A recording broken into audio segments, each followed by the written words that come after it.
الحمد للہ رب العالمین والصلاة والسلام علی اشرف الانبیاء والمرسلین وعلی آلہ واصحابہ اجمعین۔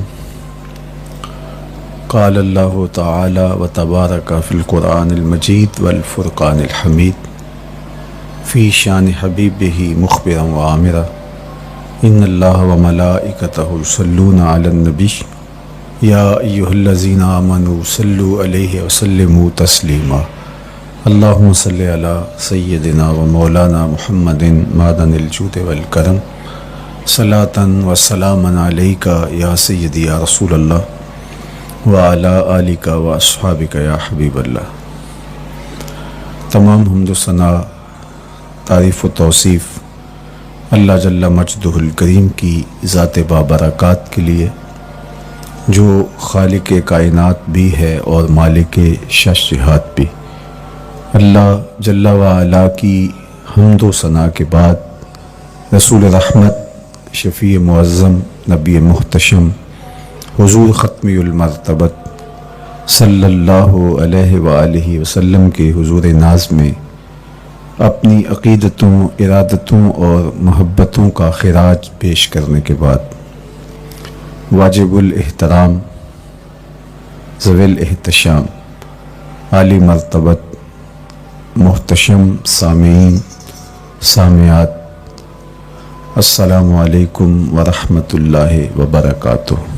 موسم رحمت، ربیع الاول کی بہاریں جلوہ ساماں ہیں، اور میں اور آپ حضور کے تذکار حسن کی خوشبو لینے موجود ہیں۔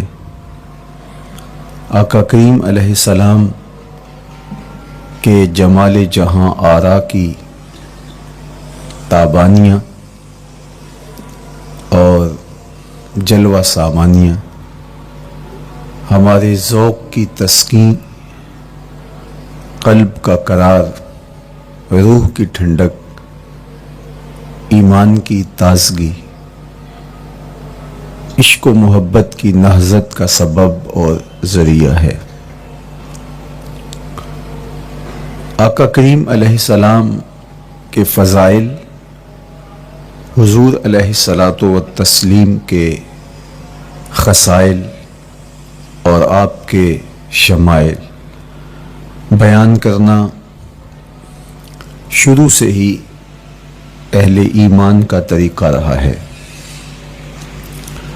خصائل حضور کی سیرت کے عنوان کو کہا جاتا ہے، فضائل حضور کی عظمت و رفعت حضور کے معجزات کا عنوان ہے، شمائل حضور کے اعضائے نور کا تذکرہ جاں فضا ہے، حضور کے حسن و جمال کی باتیں ہیں۔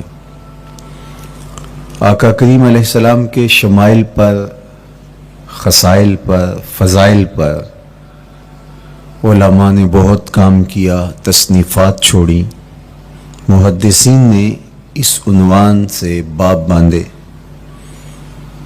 قیامت تک آنے والی انسانیت کے لیے حضور کی سیرت، حضور کے کردار کے عنوانات کتب میں نقش ہیں۔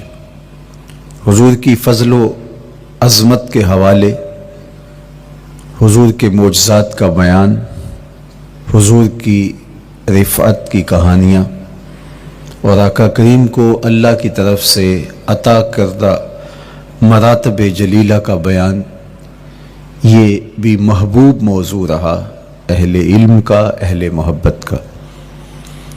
لیکن حضور علیہ السلام کے شمائل، حضور کی صورت کا بیان، حضور کے حلیہ نور کی باتیں، یہ بھی ترک نہیں ہوئی۔ عمومی طور پہ ہم شخصیات کے کردار کے حوالے سے، ان کی عادات کے حوالے سے، ان کے خصائل کے حوالے سے، ان کی تعلیمات کے حوالے سے پڑھتے ہیں۔ ان کے شمائل کے حوالے سے اتنی زیادہ تفصیلات نہیں ہوتی، لیکن کائنات میں ذات رسالت مآب صلی اللہ علیہ وآلہ وسلم وہ ذات ستودہ صفات ہے جن کے شمائل کو اس تفصیل سے بیان کیا گیا کہ یہ بھی صحابہ نے بیان کیا کہ حضور کے سر انور اور مبارک داڑھی میں سفید بال کتنے تھے۔ آپ کو کسی کا اتنا محفوظ حلیہ نہیں ملے گا۔ حضور علیہ السلام کی زلفوں کے خم کیسے تھے، حضور کی رنگت سے لے کر کے حضور کے اعضائے بدنیہ کے توازن، حسن اور جمال کی کہانیاں آپ کتب احادیث میں، شمائل کی کتابوں میں بکھری ہوئی نظر آئیں گی۔ اور کیوں نہ ہو، جس کے حسن کے قصیدے میرے رب نے بھی بیان کیے ہیں۔ کبھی حضور کے چہرہ نور کا ذکر کرتے ہوئے والضحیٰ واللیل اذا سجا، کبھی حضور علیہ السلام کی مبارک زلفوں کا تذکرہ کرتے ہوئے حامیم، کبھی آقا کریم علیہ الصلوۃ والسلام کے مبارک ہاتھوں کا، کبھی دیگر اعضائے بدنیہ کا ذکر قرآن نے کیا۔ حضور کے سینہ اقدس کی کہانی قرآن نے بیان کی۔ حضور علیہ الصلوۃ والسلام کی مازاغ آنکھوں کا تذکرہ قرآن نے کیا، تو پھر یہ محبوب اور مرغوب موضوع کیوں نہ ہوتا۔ اور آقا کریم کو اللہ نے وہ جمال دیا تھا، وہ حسن عطا کیا تھا، وہ خوبصورتی دی تھی جو حضور کا ہی حصہ ہے۔ ویسے اللہ کا ہر پیغمبر، ہر نبی، ہر رسول خوبصورت ہوا۔ کوئی نبی ایسا نہیں ہے جو خوبصورت نہ ہوا ہو، یہ اللہ کا انتخاب ہے۔ آپ تو دکان پہ سیل مین بھی رکھیں تو اس کی باقی قابلیت کے ساتھ ساتھ اس کی شخصیت کو آپ دیکھتے ہیں کہ جو خوش شکل ہو، آنے والے کو متاثر کر سکے، باوقار لگے۔ تو جس کو اس نے نبی بنانا تھا تو اس کو اس نے یوں ہی یہ عظمت اور یہ رفت عطا کر دینی تھی۔ تو اللہ کا ہر نبی حسین، ہر نبی جمیل، لیکن جو جمال، جو خوبصورتی، جو حسن، جو شان و شوکت اللہ نے میرے اور آپ کے آقا و مولا حضور ختمی المرتبت کو عطا کی، وہ حضور کا ہی مقسوم ہے، وہ حضور علیہ السلام کا ہی حصہ ہے۔ سر انور سے لے کر پائے نور تک حضور کا ہر عضو بدن خوبصورتی کا مرقع اور جمال کا معیار ہے۔ خوبصورتی کیا ہوتی ہے، حسن محمد کو دیکھ لو۔ کوئی عیب، کوئی نقص حضور کے پاکیزہ وجود میں نہیں رکھا گیا۔ خلقت مبرا من کل عیب، حضور کے سامنے حضرت حسان بن ثابت نے یہ پڑھا اور آقا کریم نے اس پر خوشی کا اظہار کیا اور اللہ کی بارگاہ میں دعا کی، اللہم ایدہ بروح القدس، جبریل امین سے اللہ اس کی مدد فرما۔ تو انہوں نے یہ بات کہی کہ آپ کو ہر عیب سے مبرہ رکھا گیا ہے، آپ کا پیکر نور، آپ کا وجود مسعود حسن و جمال کا ایسا مرقع بنایا گیا کہ جس میں کوئی نقص نہیں رکھا گیا۔ صوری حسن بھی عطا کیا گیا، مانوی حسن بھی عطا کیا گیا۔ حضور کے اعضاء کا جو ظاہری حسن تھا وہ بھی اپنی مثال آپ تھا، اور جو باطنی جمال اور باطنی حسن اور باطنی کمال عطا کیا گیا تھا وہ بھی اپنی مثال آپ ہے۔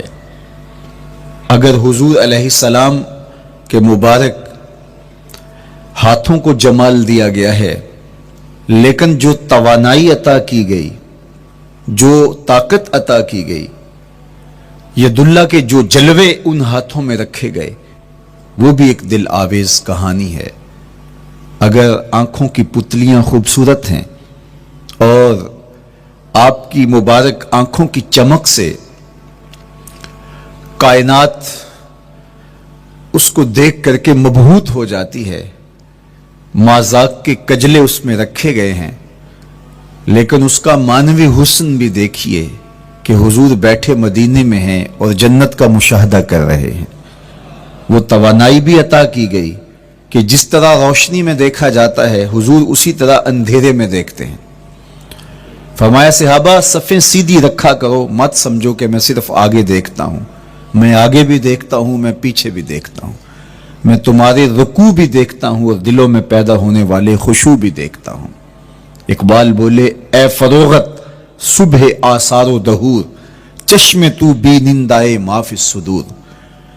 لوگوں کی نظریں تو سینے کے اوپر دیکھتی ہیں، اے آمنہ کے در یتیم تیری نظر تو سینے کے اندر چھپے راز بھی دیکھتی ہے۔ تو صوری حسن بھی اور معنوی حسن بھی اللہ نے اپنے محبوب کو عطا کیا، اور اللہ جل شانہ نے وہ جمال دیا حضور کو کہ جو دیکھتا وہ دیکھتا ہی رہ جاتا۔ ایسی چمک، ایسی رانائی، ایسی خوبصورتی اور ایسا جمال تھا، دیکھنے والے کہا کرتے ہیں اللہ اللہ، یاد آتا ہے خدا دیکھ کے صورت تیری۔ کتنے لوگ ہیں جنہوں نے صرف حضور کے چہرے کو دیکھا اور لبوں پہ کلمہ جاری ہو گیا۔ معروف نام حضرت عبداللہ بن سلام رضی اللہ تعالیٰ عنہ کا ہے۔ یہودیوں کے بہت بڑے حبر تھے، بہت بڑے عالم تھے۔ حضرت یوسف علیہ السلام کی اولاد سے تعلق تھا، اور اس معاشرت میں ایک وقار کی مسند پہ براجماں رہتے، لیکن جو ہی حضور علیہ السلام مکے سے ہجرت فرما کے مدینہ تشریف لائے تو یہ حضور کو دیکھنے آئے۔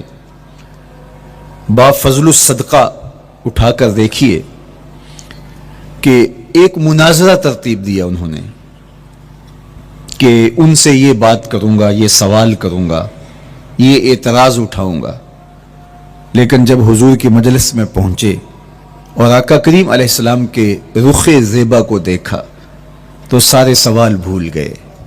رومی بولے اے لقائے تو جواب ہر سوال، حل شود ہر مشکلت بے کی لوکال۔ تیری ملاقات ہی تو سارے سوالوں کا جواب ہے، تیرا ایک بار دیکھ لینا ہی تو سارے مسئلے حل کر دیتا ہے۔ تو سوالات کا ایک ڈھیر اٹھائے لائے تھے، ایک گٹھڑی باندھ کے لائے تھے سر پہ رکھ کے، لیکن جو ہی حضور کو دیکھا تو وہ جو گٹھڑی باندھ کے لائے تھے اس کی گرہیں ڈھیلی ہونے لگی، پھر سوال تتلیوں کی طرح اڑنے لگے، اور حضور کو دیکھا تو کوئی سوال ہی باقی نہ رہا۔ اب آقا کریم نے فرمایا عبداللہ ابن سلام آؤ کدھر آئے ہو؟ یہ تو مناظرہ کرنے آئے تھے، سودا لینے کے لیے بازار گئے ہم، ہاتھ اس کے بکے جس کے خریدار گئے ہم۔ لیکن جب آقا کریم نے پوچھا کہ آؤ کدھر آئے ہو تو انہوں نے کہا حضور میں آپ کا غلام بننے آیا ہوں، تیری تک کے ادامہ میں مرید ہو گئے، حضور کے ہاتھ پہ بیعت اسلام کر لی۔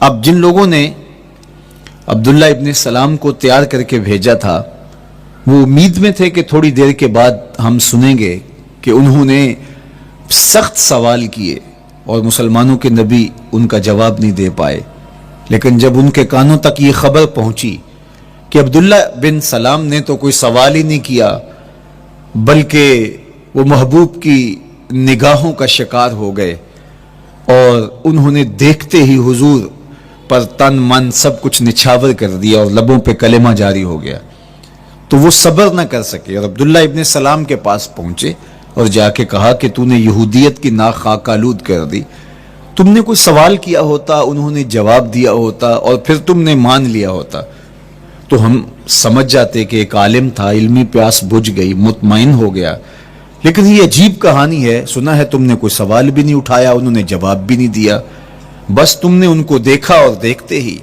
تمہارے لبوں پہ کلمہ جاری ہو گیا، تو یہ کیا کہانی ہوئی؟ تو عبداللہ ابن سلام نے جو جواب دیا وہ آب زر کے ساتھ لکھنے کے قابل ہے۔ انہوں نے کہا کہ یہ بات میری سمجھ میں بھی نہیں آئی، جب میں اس آقا و مولا کی چوکھٹ پہ پہنچا اور میں ان سے سوال کرنے کے لیے لفظوں کو ابھی ترتیب ہی نہیں دیا تھا کہ میری نظر ان کے جمال جہاں آرا پہ پڑ گئی، اب عبداللہ بن سلام کے لفظ سنیے، فرماتے ہیں فلما تبینت وجہہ عرفت ان وجہہ لیس بوجہ کذاب، جب میں نے ان کے جمال جہاں آرا کو دیکھا، چہرہ نور کو دیکھا، رخ زیبا کی زیارت کی، تو میں نے پہچان لیا یہ چہرہ کسی جھوٹے کا ہو ہی نہیں سکتا ہے۔ دیکھنے والے کہا کرتے ہیں اللہ اللہ، یاد آتا ہے خدا دیکھ کے صورت تیری۔ اللہ نے صورت ہی ایسی بنائی، جمال ہی ایسا دیا، خوبصورتی ہی ایسی دی کہ جو حضور کو دیکھتے وہ دیکھتے ہی رہ جاتے۔ تو کتنے لوگ تھے کہ جنہوں نے محض حضور کو دیکھا، پھر اس کے بعد لب کھلے تو کلمہ ہی جاری ہوا۔ وہ خوبصورتی اور وہ جمال اللہ نے اپنے محبوب کو عطا کیا۔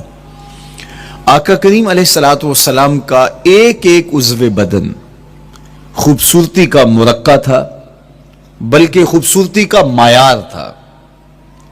حسن کیا ہوتا ہے، حسن کا معیار کیا ہوتا ہے، جمال کسے کہتے ہیں، خوبصورتی کی تعریف کیا ہے، اعضائے محمد صلی اللہ علیہ وآلہ وسلم کا توازن دیکھ لو، تمہیں پتہ چلے گا کہ حسن کسے کہتے ہیں۔ حضور علیہ السلام کو اللہ تعالیٰ جل شانہ نے جو حسن بخشا، جو جمال دیا، جو خوبصورتی دی، وہ حضور کے مبارک قدموں سے اس کا انداز کیجئے کہ جس کے قدم اتنے سونے ہیں اس کا چہرہ کتنا سونا ہوگا۔ حضرت عبداللہ بن بریدہ رضی اللہ تعالی عنہ حضور کے مبارک قدموں کا ذکر کرتے ہوئے وصف جمال محمد کی کہانی چھیڑتے ہیں اور فرماتے ہیں کان رسول اللہ صلی اللہ علیہ وآلہ وسلم احسن البشر قدما، کہتے ہیں کہ کائنات میں جتنے سونے قدم میرے حضور کے تھے کسی کے تھے ہی نہیں۔ جو جمال اللہ نے حضور کے مبارک قدموں کو دیا تھا، اللہ اکبر، وہ کسی اور کا مقسوم نہیں تھا۔ خوبصورت قدم۔ اور حضرت انس رضی اللہ تعالیٰ عنہ، حضرت ابو ہریرہ رضی اللہ تعالیٰ عنہ، اور حضور کے وصاف ہیں حضرت ہند بن ابی حالہ رضی اللہ تعالیٰ عنہ، یہ حضور کا حلیہ بیان کرتے ہیں۔ حضرت امام حسن بن علی رضی اللہ تعالیٰ عنہ نے حضرت ہند بن ابی حالہ کو ایک دن کہا کہ مجھے اپنے آقا و مولا کا حلیہ بتاؤ، تو انہوں نے حضور کا حلیہ بیان کیا۔ یہ حضور کے وصاف ہیں، چونکہ انہوں نے حضور علیہ السلام کو بہت قریب سے دیکھا اور آقا کریم علیہ السلام کی زیارت سے مالا مال ہوئے۔ ویسے حضرت امام حسن نے بھی تو حضور کو دیکھا تھا، اور بھی اصحاب نے حضور کو دیکھا تھا۔ یہاں یہ بات دلچسپی سے خالی نہیں ہے کہ صحابی ہی تب بنتا ہے جب وہ حضور کو بنظر ایمان دیکھے، لیکن صحابہ ایک دوسرے سے پوچھتے تھے کہ بتاؤ حضور کیسے تھے؟ میاں تم نے نہیں دیکھا؟ تو وہ کہتے تھے دیکھ کر بھی نہیں دیکھا۔ صرف چند لوگ ہیں جو حضور کا حلیہ بیان کرتے ہیں، اس کی کیا وجہ؟ تو علماء نے لکھا کہ حضور کے چہرے پہ جلووں کی تابش ایسی تھی اور حضور کا جمال ایسا تھا اور اس کی چمک ایسی تھی کہ کسی میں ہمت ہی نہیں تھی کہ وہ جی بھر کے دیکھ سکے۔ تو بعد میں ایک دوسرے سے پوچھتے تھے بتاؤ تم نے دیکھا تو حضور کیسے تھے؟ اگر ان لوگوں کی تعداد میں آپ کو بتاؤں تو 3 درجن سے زیادہ نہیں ہوگی جو حضور علیہ السلام کے وصاف ہیں، حضور کے حلیہ نگار ہیں، جو آقا کریم علیہ الصلوۃ والسلام کی صورت کا نقشہ بیان کرتے ہیں۔ دیکھا 1,24,000 اصحاب نے ہے، لیکن جو وصف بیان کرتے ہیں، شمائل رسول کو بیان کرتے ہیں، ان کی تعداد 3 درجن سے زیادہ نہیں ہے۔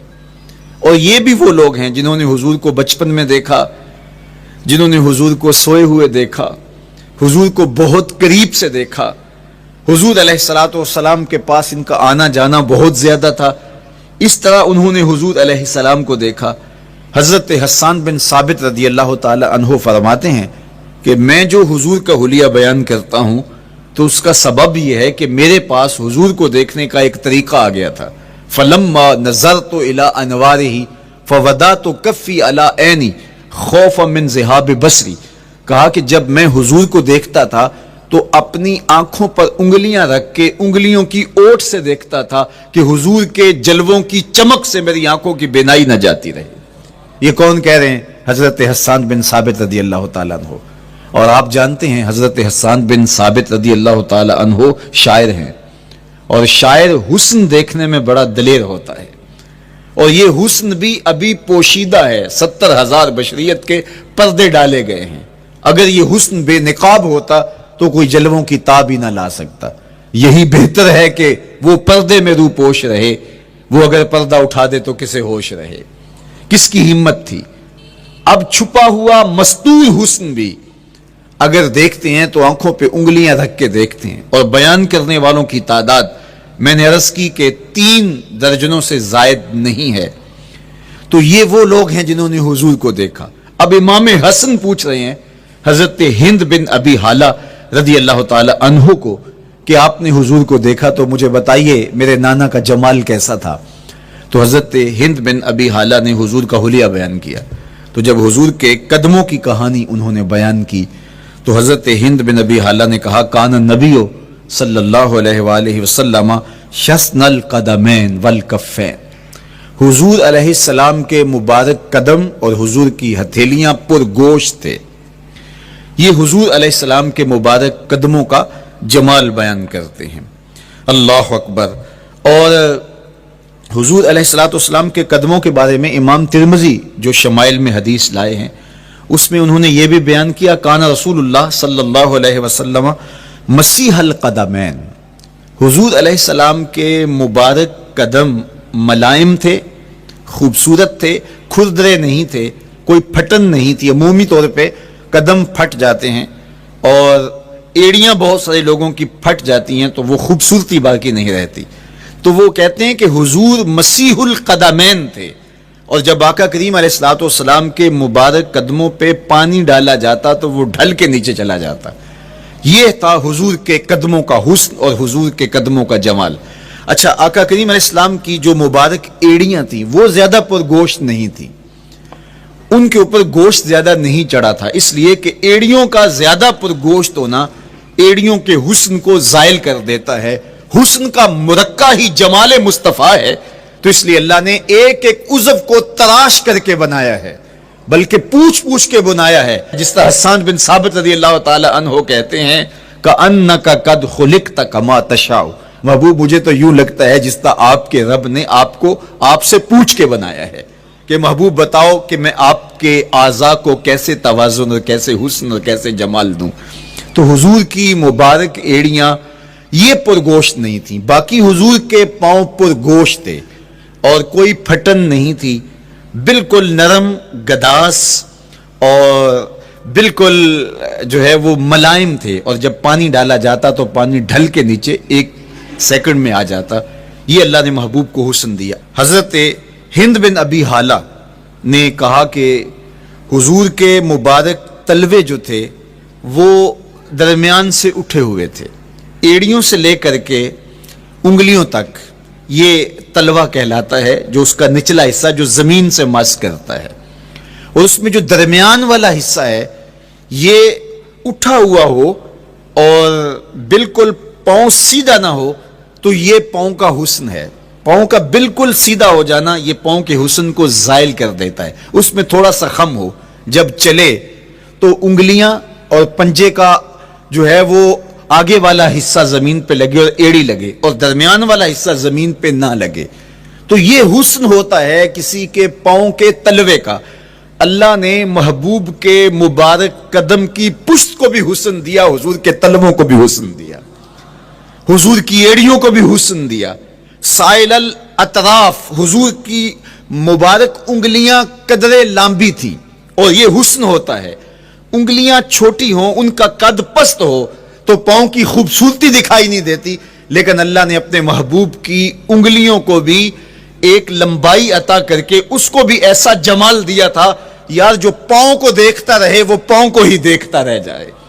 اللہ اکبر. اچھا، بعض احادیث میں آتا ہے کہ حضور علیہ السلام کے مبارک تلوے جو ہیں لیس لہا اخمس، یہ لفظ ہیں کہ وہ اخمس نہیں تھے، یعنی وہ درمیان سے اٹھے ہوئے نہیں تھے، تو اس کا کیا مطلب ہے؟ یہ حضرت ابو ہریرہ رضی اللہ تعالیٰ عنہ سے جو مروی روایت ہے اس میں یہ ہے لیس لہا اخمس، اور حضرت ہند بن نبی حالہ سے جو حضور کے مبارک تلووں کا حسن بیان کیا گیا ہے، تو اس میں یہ بیان کیا گیا ہے کہ حضور علیہ السلام کا مبارک قدموں کا تلووں کا حسن یہ تھا کہ وہ درمیان سے تھوڑے سے اٹھے ہوئے تھے، اور یہ خوبصورت پاؤں کا جمال ہوتا ہے۔ تو ان دو چیزوں میں علماء نے تطبیق کی ہے۔ اللہ ان علماء کی قبروں پر رحمتیں نازل کرے جو حضور کے حسن پہ، حضور کے جمال پہ گفتگو کرتے رہے، اور ایک ایک عضو پر انہوں نے کئی کئی صفحات لکھے اور کتابیں انہوں نے تحریر کی حضور کے جمال پر۔ اب حضرت ہند بن ابی حالہ رضی اللہ تعالی عنہ، انہوں نے تو حضور کو گھر میں دیکھا تھا، یہ حضرت خدیجہ الکبریٰ رضی اللہ تعالی عنہا کے فرزند تھے ابو حالہ سے۔ اب انہوں نے تو دیکھا، اب حضور لیٹے ہیں تو انہوں نے حضور کے پاؤں کو دیکھا کہ درمیان میں ہلکا سا خم ہے اور یہ پاؤں کا جمال ہے۔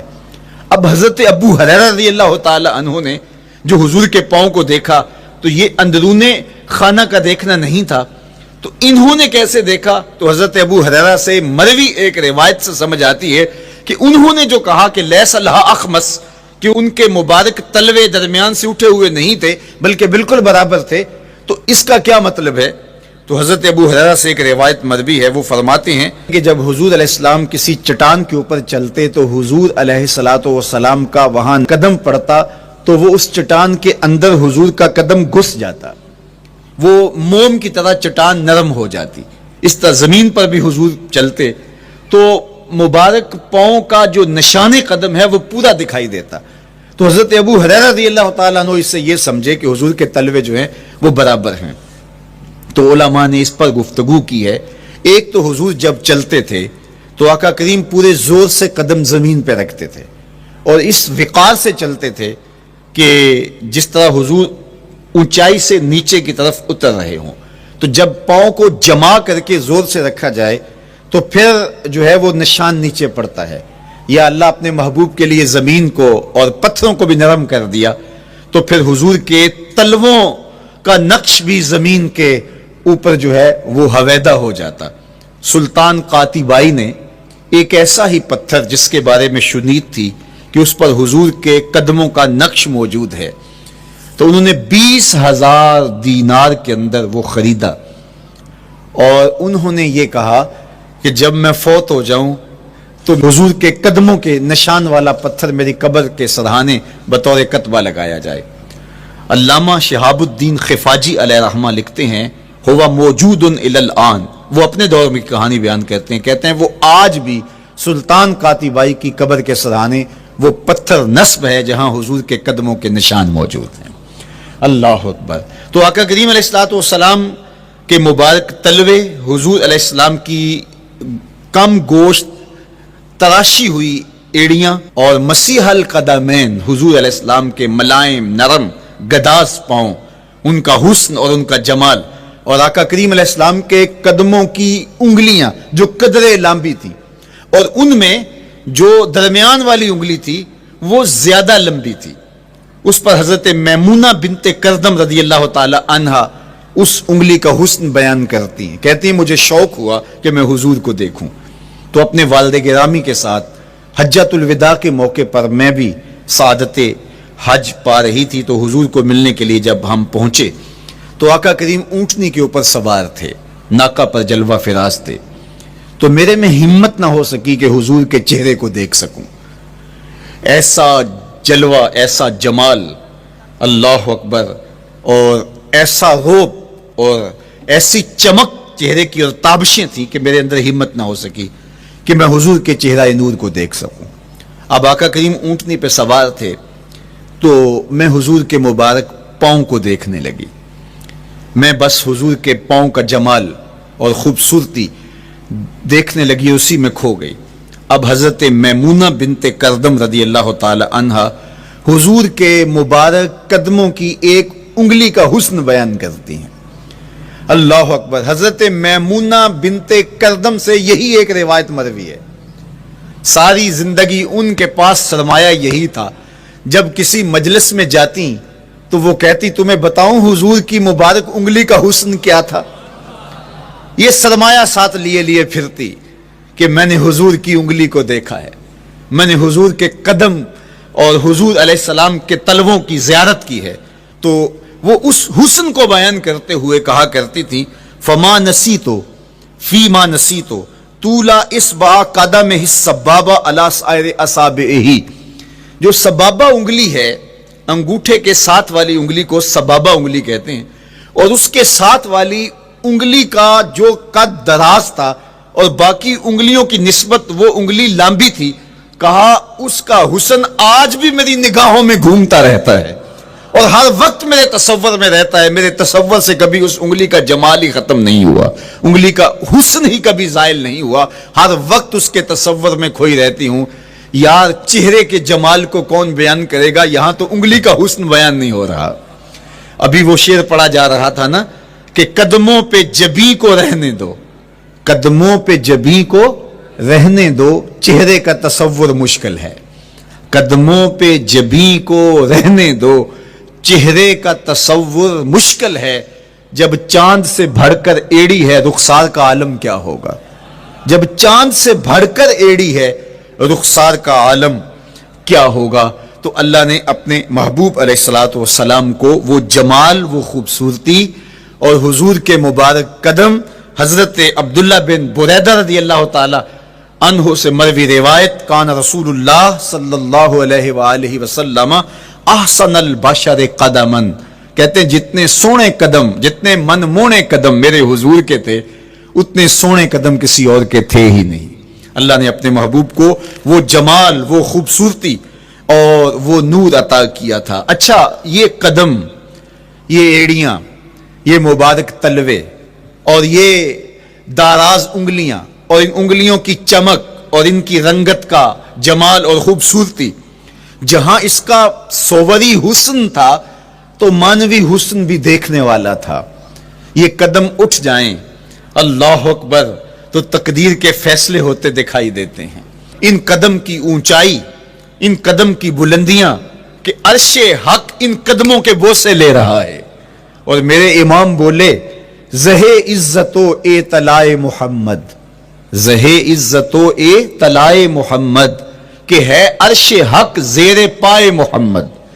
قدموں کا حسن وہ بھی دیکھنے والا اور قدموں کی بلندی اور اونچائی اور اس کی شان و شوکت وہ بھی دیکھنے والی. اللہ اکبر. آقا کریم علیہ السلام حضرت ابو بکر صدیق کے ساتھ، حضرت عمر فاروق کے ساتھ اور حضرت عثمان غنی کے ساتھ احد پہاڑ پر تشریف لے گئے. یہ حدیث آپ نے بارہا علماء سے سنی ہے. احد کی چھاتی پہ جب حضور کے قدم آئے اللہ اکبر تو وہ خوشی سے جھوم اٹھا، مقدر جاگ گئے، بخت بیدار ہو گئے. ان کے قدم جو کہ اس شاک کی آنکھوں کی ٹھنڈک ہے، جب چھاتی پہ آ جائیں تو کون عاشق نہیں جھوم جائے گا. یہ تو حضور کے قدموں کے حسن کو بیان کیا جا رہا ہے. آپ کی روح رقص کر رہی ہے اور آپ کا دل جو ہے وہ ایک عجیب سرور اور کیف کی وادی میں اور ایک جو ہے وہ خوشیوں کے جو ہے وہ عالم میں نہال ہوتا چلا جا رہا ہے. لیکن یہ قدم جب چھاتی پہ آیا تو پھر احد، ظاہر تو پتھر ہے احد، لیکن حضور سے پتھر بھی پیار کرتے ہیں. فرمایا احد جبل یحبنا ونحبہ، احد ہم سے پیار کرتا ہے، پہاڑ ہے، پتھر ہے، لیکن ہم سے پیار کرتا ہے، ہم اس سے پیار کرتے ہیں. اس کائنات میں صرف سرکش انسانوں اور جنوں کے علاوہ کائنات کی ہر شے حضور سے پیار کرتی ہے، حضور سے محبت کرتی ہے. آؤ میں تمہیں پیار کی ایک اور کہانی سناؤں. مسجد نبوی ہے، آقا کریم تشریف فرما ہیں، منبر پہ جلوہ فراز ہوئے. ابھی واز کا آغاز ہی کرنا چاہ رہے تھے کہ ایک جانب سے رونے کی آواز آنے لگی. صحابہ کہتے ہیں رونے والا اس درد سے روتا ہے کہ لگتا تھا کلیجہ پھٹ جائے گا. کنا قتل خلوج، جس طرح اونٹنی کا بچہ بچھڑ جائے اور وہ اس کے غم میں، اس کی جدائی میں درد سے روکتی ہے، چیختی ہے، چلاتی ہے. رونے والے کا انداز درد ایسا ہی تھا اور لگتا تھا کہ جس طرح اس کا کلیجہ پھٹ جائے گا. صحابہ دائیں بائیں دیکھتے ہیں لیکن رونے والا دکھائی بھی نہیں دیتا، اور ماحول کے اندر اس طرح درد پھیل رہا ہے کہ سینوں میں دل لرز رہے ہیں اور عجیب کیفیت طاری ہو گئی. حضور ابھی بیٹھے ہیں، خطبے کا آغاز بھی نہیں ہوا اور رونے والا کیف و درد میں روتا چلا جا رہا ہے. فنزل النبی صلی اللہ علیہ وسلم عن المنبر، حضور ممبر سے نیچے تشریف لائے. صحابہ کی آنکھیں محو حیرت ہیں، استجاب کا عالم ہے. یہ کون رو رہا ہے اور اتنے درد سے رو رہا ہے اور دکھائی بھی نہیں دے رہا؟ آقا کریم ممبر سے نیچے جلوہ فراز ہوئے، ایک سمت بڑھے. کھجور کا خشک تنا پڑا تھا. آج پہلا دن تھا کہ ممبر حضور علیہ السلام کے لیے بچھایا گیا، ورنہ یہ خشک تنا دیوار کے ساتھ جو ہے وہ رکھا گیا تھا اور حضور اس کے ساتھ ٹیک لگا کر کے واز کیا کرتے تھے. جب ممبر بن گیا تو اس کو اٹھا کر کے اب اس کی ضرورت نہیں رہی، ایک کونے میں ڈال دیا گیا. اب جو ہی حضور ممبر پہ تشریف فرما ہوئے تو اس خشک تنے کا کلیجہ لرز اٹھا اور وہ ایسے روتا تھا جس طرح اونٹنی کا بچہ بچھڑ جائے اور وہ روتی ہے، اس طرح وہ خشک تنا رو رہا تھا. اس تنے ہنانا در ہجر رسول زارمی نالت جو ارباب عقول، جس طرح عقل والے، جس طرح جو ہے وہ فہم و ادراک رکھنے والے لوگ روتے ہیں درد سے، وہ رو رہا تھا. آقا کریم علیہ السلام اس کے پاس گئے اور اس کو اپنی آغوش میں سمیٹ لیا. بچھڑا ہوا بچہ جب اپنی ماں کو ملے تو اس کی ہچکیاں بن جاتی ہیں، اس کی گھگھی بن جاتی ہے، تو یہی کیفیت اس کی ہو گئی. اور آقا کریم اپنا دستے رحمت اس کے اوپر پھیرتے چلے جاتے ہیں. بتدریج اس کی سسکیاں، اس کے رونے کی آواز کم ہوتی چلی جا رہی ہے. آہستہ آہستہ وہ خاموش ہو گیا. حضور پھر دوبارہ تشریف لائے اور منبر پہ خطبہ دینے سے قبل صحابہ کی آنکھوں میں استجاب کا عالم دیکھا، حیرت کی فراوانی دیکھی. فرمایا کہ تم جو سوال کرنا چاہ رہے ہو، جو تمہاری آنکھوں میں پوشیدہ سوال ہے، میں اس کو اچھی طرح جانتا ہوں. لو لم افعل ہاکذا لحن الی یوم القیامہ، اگر میں منبر سے اتر کے اپنے عاشق زار کو یوں تسلی نہ دیتا، یہ قیامت تک یوں ہی روتا ہی رہتا. اللہ کا ذکر کرے، اللہ کی یاد کرے، اللہ کا نام لے، تسبیح پڑھے، تحلیل کرے، تکبیر کرے اور دیگر کلمات خیر کہے، قرآن مجید کی تلاوت کرے اور نمازیں پڑھے، یا جتنے بھی اعمال خیر ہیں جو ذکر کے زمرے میں آتے، جب وہ اللہ کا ذکر کرے تو اس کے دل میں ایک فرحت اور ایک خوشی محسوس، یعنی طبیعت میں گھٹن نہ ہو، طبیعت کے اندر پست کی کیفیت و قبض کی نہ ہو، تو یہ سمجھ لو کہ اس کا اللہ اس کے ماضی کے عمل قبول کر چکا ہے اور اس کو اس لیے ذکر سے وحشت نہیں ہے. کچھ لوگ ہیں وہ کہتے ہیں میں بس ذکر کرنے لگ جاتا ہوں میرے دل کو کچھ ہونے لگ جاتا ہے. تو یہ جو گھٹن کا پیدا ہو جانا ہے، اس پر رجوع چاہیے، اس پر توبہ چاہیے. اس کا بھی علاج ہے. اگر کوئی ایسا شخص ہے کہ جب وہ کہتے ہیں کہ میں بڑے شوق سے قرآن مجید کھولتا ہوں تو بس بڑا مشکل ہو جاتا ہے میرے لیے، تسبیح پکڑتا ہوں تو مشکل ہو جاتا ہے، کئی لوگوں کو سارے کام اس وقت یاد آ جاتے ہیں، یا میں ابھی بیٹھا ہوں تو فوری دستک ہو جاتی ہے، کوئی آ جاتا ہے، تو اس کے لیے حالات پیدا نہیں ہوتے. اور اگر وہ کچھ پڑھے بھی تو اس کے لیے فرحت کی کیفیت پیدا نہیں ہوتی. تو اس کا حل یہ ہے کہ لا حول ولا قوت الا باللہ، اس کو بار بار پڑھے، کیونکہ یہ پڑھنے سے جو ہے وہ اللہ تعالیٰ اس کو حفاظتوں کا حصار عطا کرے گا اور بیماریاں دور کرے گا. یہ روحانی بیماری ہے، لیکن اگر نیکی کرنے سے فرحت ملتی ہے اور خوشی نصیب ہوتی ہے تو یہ اس بات کی دلیل ہے کہ اللہ جل شانہ نے اس کے لیے آسانیوں کے راستے کشادہ کر دیے ہیں اور فرمایا کہ الا بذکر اللہ تطمئن القلوب، کہ اللہ کا ذکر جو ہے دلوں کو طمانینت، سکون بخشتا ہے. تو یہ تو طے شدہ حقیقت ہے، امر واقعہ ہے کہ ذکر الہی فرحت قلب کا سبب ہے.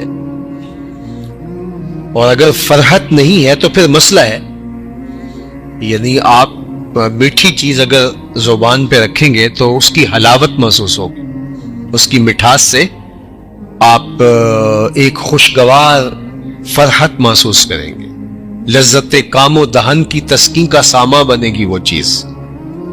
لیکن اگر آپ کوئی میٹھی چیز اپنے منہ پہ رکھتے ہیں تو آپ کو کچھ بھی محسوس نہیں ہوتا، الٹا آپ کو تلخی ہونے لگ جاتی ہے، تو پھر اس کا مطلب ہے کہ آپ کو کوئی مسئلہ ہے، صفرا کی کوئی تہ چڑھ گئی ہے زبان کے اوپر، اور وہ اتنی تبیز ہے کہ وہ قوت ذائقہ کو روک رہی ہے، تو اللہ کا ذکر کرنے سے حلاوت نہیں ملتی، طمانینت اس کا لازمہ ہے، اور اگر نصیب نہیں ہوتی تو پھر اس کا مطلب سیدھا سیدھا یہ ہے کہ کوئی پردہ چڑھ گیا ہے دل کے اوپر، تو اس کے مداوے کی صورت کرنی چاہیے، توبہ کرنی چاہیے، لا حول ولا قوت الا باللہ العلی العظیم پڑھنی چاہیے۔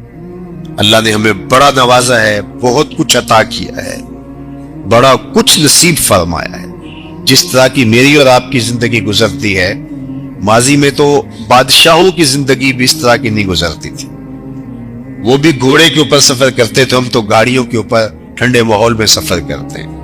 یہ پرانے بادشاہوں کے محلات میں نے دیکھے ہیں، مختلف ممالک کے اندر اچھے اچھے بنے ہوئے، لیکن اس سے اچھے گھر، آسودہ گھر آپ لوگوں کے بنے ہوئے، تو پھر اللہ نے کتنا عطا کیا ہے۔